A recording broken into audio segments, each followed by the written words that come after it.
Knowing this kind of thing is very important because you don't need to trade options, but you need to understand that those plus 10% that we saw last week was very driven by news, of course, but it was also driven by algorithms and option flow.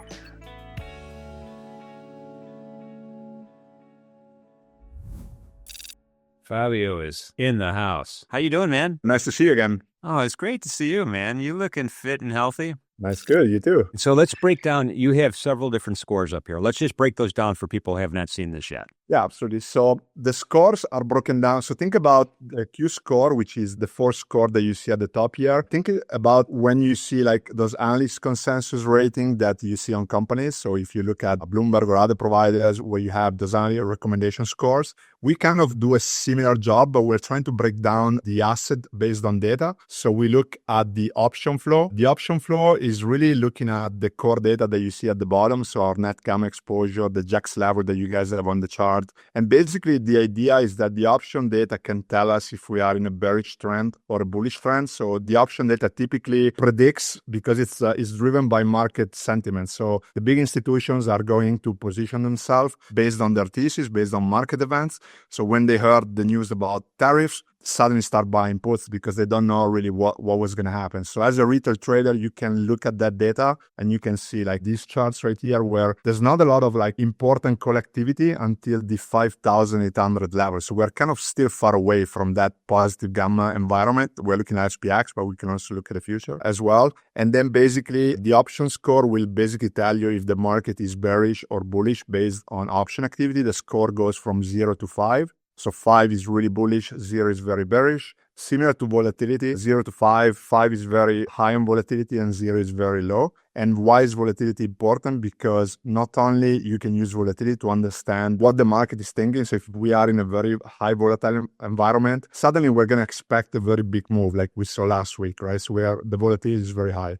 And also the premium that you pay for option is much higher. So again, when we look at that, the hedging activity of market makers and all of that stuff, looking at volatility is very important. And basically also it can help you understand how much you can risk or you can lose. If you're, for example, if your average stop loss is 5 points on yes, and suddenly you come in and you see that the score is very high, if you don't adjust your stop loss, you might be taken out very fast because the volatility of your asset has increased very fast. Yeah. So looking at this, when I see that the option, low option score of 1, right, and this is the it's a very low. It's 1 out of 5, right? And then you see the high volatility at 4.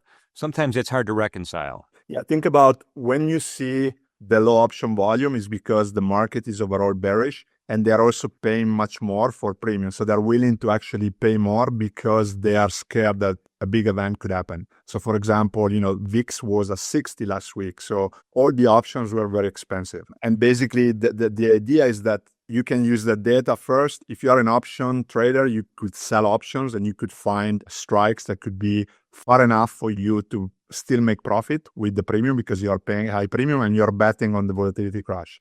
So for example, last week, a lot of really our users were selling VIX calls because they believed that the VIX was going to drop. And of course, you're pocketing on this drop in volatility. So if the score goes from very high to maybe a 3, you're making that delta. So you're making that profit in premium because the volatility is decreasing. So basically, really, the volatility is not giving you a direction, but it's telling you the fear in the market. And that can tell you, like, for example, if there's a lot of volatility and we are also very low, we're very bearish, suddenly there could be a very, very strong move to the downside, like we saw like a couple of weeks ago. But at the same time, we're also in a negative gamma environment. So we know that dealers are selling when the market goes down and buying when the market goes up. So if we are hitting those big levels right there, it could be that the price could accelerate to the downside. Knowing this kind of thing is very important because you don't need to trade options, but you need to understand that those plus 10% that we saw last week was very driven by news, of course, but it was also driven by algorithms and option flow. So let me ask you about then the one-day expected move, right? And on my intraday charts, I put that one-day max and that one-day min. I paint those on my charts, and they really give me a nice area of interest a lot of the time. But let's talk about the formulation of those. So basically, this is our proprietary algorithm that is basically designed to give you a maximum and minimum level for the day. So we have like some backtesting results. So on SPX, we looked at 4 years of data, and the price closes below the one-day max and above the 1-day minimum on about 85% of the cases. So in normal circumstances, take away the last few weeks, those levels are very well respected. We actually have a very interesting use case just before the announcement, where on the day before the announcement of the reciprocal tariffs, where the price went from 1-day min to 1-day max of NQ and then bounced back. So that was like 550 points from one level to the other. That was a very, very, very great move. And basically those levels were very heavily respected. But then, of course, you have the 15% of days where you have, FOMC meetings or catalysts where really no models can predict that Trump is going to come up and say that we're going to halt tariff for 90 days. So those are like impossible days. They're typically black swan events that you can't really predict. But at the same time, if you can use the data to position yourself on the good setup and look at probability, then that can help you mitigate those events and have more successful days, for example. Yeah, that totally makes sense. And then the other category there, you have the implied volatility, I think, on a 30-day, right, on 30-day options. Yes. So that's the implied volatility versus historical volatility. Okay. We know that volatility is mean reverting, so we want to understand if we are in a very high volatile environment. We also have our high rank there. So again, for those who are selling volatility premiums or are looking at the risk that you can take, those are very, very important metrics. So implied volatility, historical volatility, 30 days, very important. And then also we have... All right, we are back. So we share screen that now, and let's walk us through the rest of it. We haven't covered it all yet. Yeah, and for volatility, it's also important, for example, when we look at our skew chart. So what the model is doing is looking at out of the money option, and in particular, we're looking at 25 delta puts versus 25 delta calls. The reason why we do that is because those who are buying or selling out of the money option, they believe that there could be a strong move either on one side, on the call side, or on the put side, and they're paying less premium because they're far out of the money. So the skew tells us the sentiment, whether we are in a put buyer's environment or in a call buyer's environment. And also what you see here is basically that this is the maximum. So we're now seeing like a down move right there compared to yesterday, but we were at the maximum level of our put bias. That means that people are willing to pay more for protection. So the implied volatility of puts is much higher than calls. And that also can tell you a sentiment indicator. So the market is really worried about a downside, right? So we are willing to pay more for protection, basically. That doesn't mean that the market is going to go down, but that's what the market is thinking and how they are preparing themselves. That totally makes sense. The other important part, I think, for this week is to look at the metrics right here. This is the SPX. So we're looking at the 17th April expiration. So there's about 22% of negative gamma expiring, which is quite high. It's a lot of gamma expiring this week. And basically, you can also see the levels that will be pinned. So will be those 5,400 and 5,410 are the kind of like levels for that expiration. So when we are going to approach those levels on that day, or if the market approaches those levels, it's going to be very interesting because there's a lot of negative gamma. So we know that if we cross down these levels, the dealers are going to potentially accentuate the move if we're going on the way down. So looking at those levels is very, very key. On the other side, if we open the VIX, for example, we can look at the same picture there, and we can see that basically on the VIX side, there's about 24% of options expiring tomorrow. So there's going to be a volatility reset at the end of the day, so maybe Thursday or Friday, because a lot of like gamma really is expiring tomorrow. So again, when this happens, market makers don't need to hedge to reposition themselves, and then it's going to be interesting to see how they do that, whether they still think there's going to be a lot of downside move, and so they might be re-hedging on those expirations. But yeah, basically like looking at this kind of insight is very key for this week, I would say. Yeah, it's kind of a weird week though too, because Friday, most markets are closed, I think, because of Good Friday. So a lot of these options are expiring Thursday, is that right? Yeah, Thursday, exactly. So the VIX should expire tomorrow and the SPX should expire Thursday, yeah. So again, next week is probably when we're going to really see a lot of interesting move. But again, Monday is Easter Monday as well, so really interesting time. Yeah. It seems like you lean on the VIX a lot as part of your analysis for many of the markets. Is that true? So I think what we've seen in the past couple of weeks, and we've been trading live, we've seen that the biggest success is when the VIX was hitting those big levels. So last week we had a core resistance at 55. So if we go back maybe a few days, that core resistance here was at 55 right there. We were trading live and we were seeing that as the price approached those area, then we saw the big volatility crash. And of course, the news was driven also by the news, but this big area here was very, very important. So if you are trading NQ or ES, look at the levels on the VIX to understand when there could be a reaction. So similar, like you use the 1-day max and 1-day min, if you use it on the VIX, you can then look at the opposite side. So if we are hitting the 1-day max, most likely the price of the VIX could come down. Therefore, your ESQ will go up because they are inverse correlated to the volatility. So we've seen a lot of like traders using those levels and being very successful last week. So when you have like a big level, like for example, there was one day where we had a put support on ES and a core resistance on the VIX, the volatility crash and the price of ES just spiked all the way up. So So going forward now, we had that extreme move in the stock index future, well, in all the markets, but most notably in the stock index futures, since most people track that first. Going forward, though, are we out of the woods, do you think, or is there more of this to come over the next 90 days? So I would say we are not out of the woods yet, and you can see it from, obviously the volatility is decreased, but at the same time,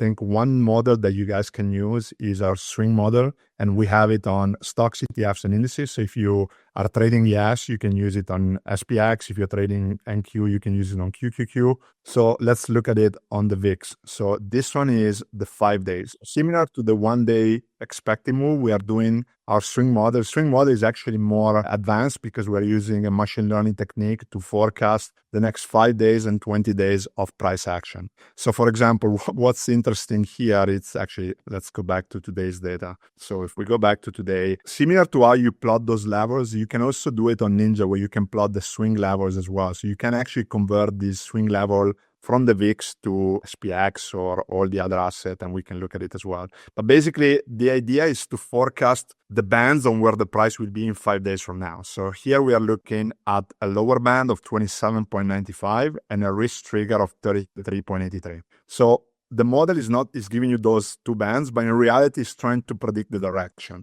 So whenever you see a lower band and in green, the model is kind of bullish on the price of the asset. So that means that we forecast, and the model is trying to forecast that in 5 days from now, the price of the VIX should be about 7.95, which obviously can tell you something that we're still expecting a high volatility because VIX at 27 is still kind of high, right? Of course, it was at 60 last week, but it's still kind of high. And basically here, you can also see the success rate. The success rate means that over the past 108 days, which is the chart that you see here, the model was successful on 71% of the cases, meaning that if we had a lower band, 5 days in the future, the price closed above this lower band. And if we look at our 20 days, then in the next month, we're still forecasting a VIX to be above 25, which is obviously not as bad as what it was last week, but it's still going to be kind of like a high volatility. So 25 is kind of like still a very, very high VIX. And of course, here you can see the backtesting results here. My line of the sand is for the VIX is 14. So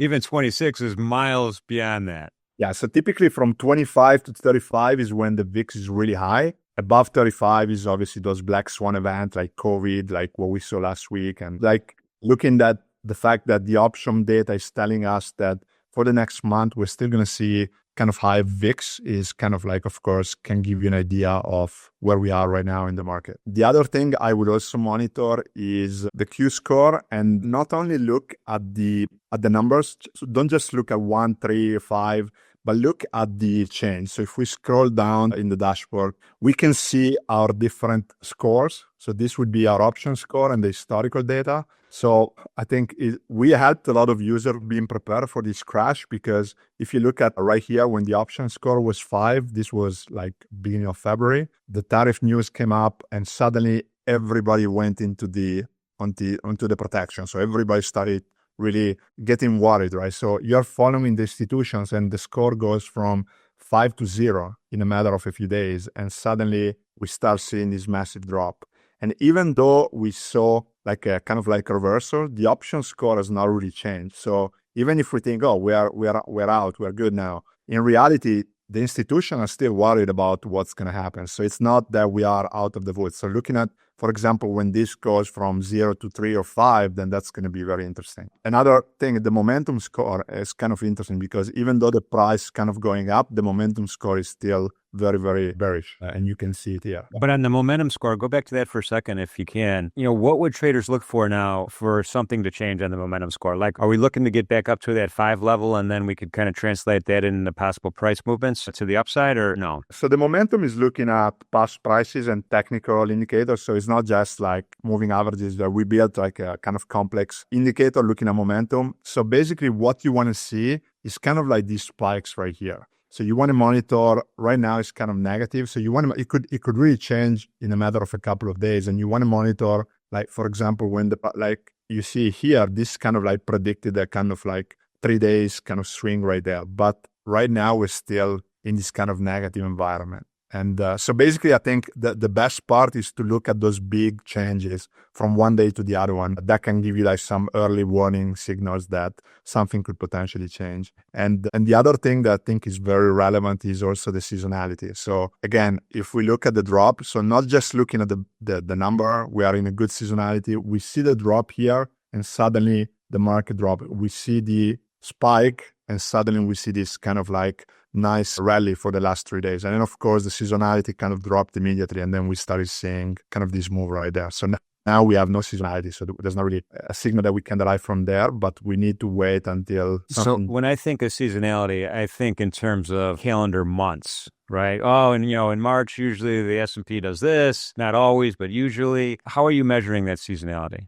So for us, seasonality is using a similar approach where we go back 20 years. So we take data for the past 20 years, but we are not doing a seasonality based on months of the year. So we're not like, for example, when you do natural gas or crude oil, you know that the demand of natural gas will be higher in November, December because of the heat and weather. And so that seasonality is more on the commodity space. We use seasonality to understand the past 20 years of data. How can they help us predict the next 5 days of price action? So it's kind of like, we call it seasonality, but it's kind of different. We are trying to look at seasonal trends over the past 20 years to predict the next 5 days of price action. So as a trader, it's really like an indicator that can tell you, like, are we in a bullish seasonality trend and can the price potentially go up over the next 5 days? Or are we in a bearish seasonality? And also monitor the shifts. So are we going from bearish to bullish? And then you can use that insight to understand, okay, how is that affecting? And then we also have some back testing results on the website as well on strategies built on those seasonality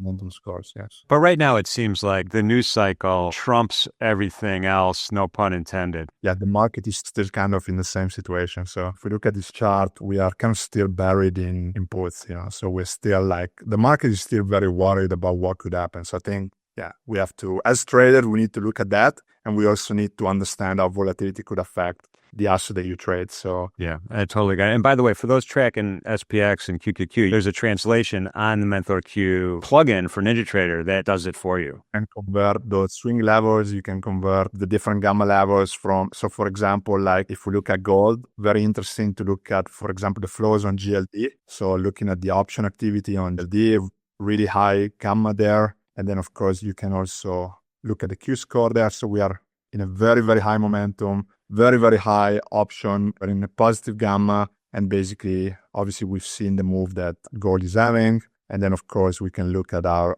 swing model. So if we look at our swing model, in the next 20 days, we forecast the price to be above 278.81. This is on GLD, but then you could convert this to the future contract. And of course, the model had a 94% success rate. So the way you could use this is directional, but you could also use this to sell options. So if you were to sell option using those levels, you would have been right on 94% of the cases, and you would have just pocketed the premium. Yeah, so that's let me just shoot in here. Selling options is, you've got to be careful. There's unlimited risk when you do that. And over the course of my career, you really have to know what you're doing to kind of protect yourself there. So I just wanted to throw that little disclaimer out because it's a little bit more risky than buying options or, in my opinion, just trading futures outright.